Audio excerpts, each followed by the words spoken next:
The Cursed Portrait.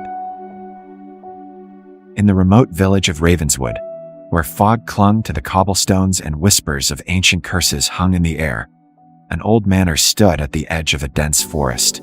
Its once grand facade now crumbled under the weight of years and neglect. This was Hawthorn Manor, home to legends that twisted the tongues of those who dared speak of it. It was into this eerie place that Jonathan Rains, a young historian with a penchant for the macabre, arrived one fog-drenched morning. Jonathan had heard of the manor's tragic past, its dark secrets, and most intriguingly, its infamous portrait, a painting said to be cursed. Driven by curiosity and academic ambition, he had secured a brief stay in the manor, hoping to unravel the mystery behind the curse. As Jonathan stepped out of his car, the gravel crunched underfoot, breaking the silence of the fog. He adjusted his leather satchel and gazed up at the imposing structure.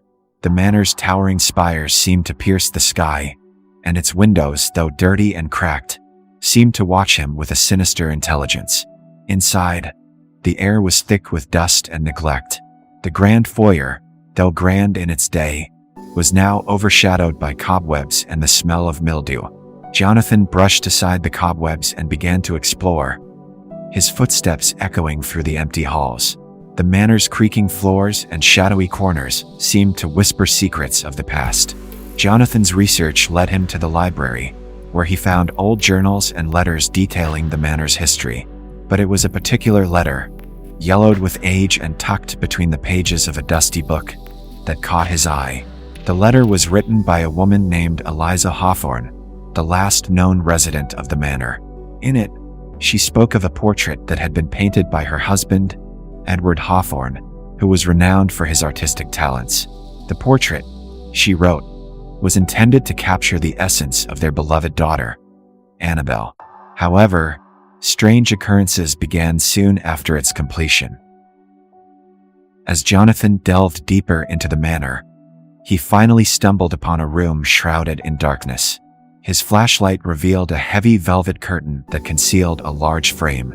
With a deep breath, Jonathan pulled aside the curtain, and there it was, the portrait. The painting depicted a young girl with an ethereal beauty.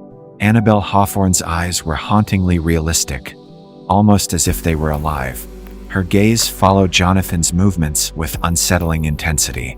The painter had captured every detail: the delicate lace of her dress, the softness of her hair, the melancholy of her expression. Jonathan's scholarly interest was piqued, but as he examined the portrait more closely, he couldn't shake the feeling that something was amiss. The air around the painting felt colder, and the shadows seemed to deepen. He recalled the letter's mention of strange events surrounding the portrait and decided to investigate further. That night, Jonathan's sleep was restless. He dreamed of the portrait, its eyes following him with a menacing glow. Shadows danced around him, whispering secrets he couldn't quite understand. When he awoke, the portrait seemed to loom even larger in his mind. The following morning, Jonathan began to experience strange occurrences. Objects moved on their own, and whispers echoed through the empty halls. The manor seemed to come alive with a malevolent energy.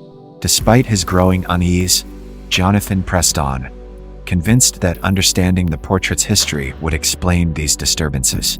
His research revealed a series of tragic events tied to the portrait. Annabelle had died under mysterious circumstances shortly after the painting was completed. Her death was ruled as a tragic accident, but rumors persisted that the portrait had somehow cursed her. Jonathan discovered that many who had come into contact with the portrait had met untimely ends.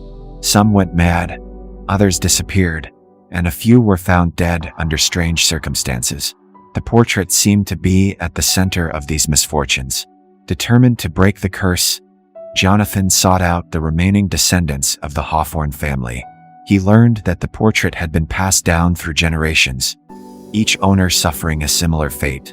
The final descendant, a reclusive woman named Helena, lived in a distant town and was rumored to be the only one who might hold the key to breaking the curse.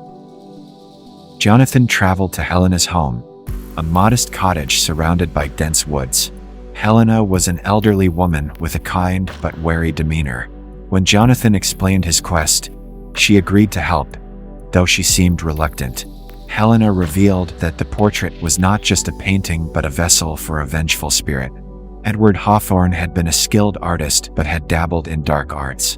In his attempt to capture his daughter's essence, he had unwittingly trapped her soul within the portrait.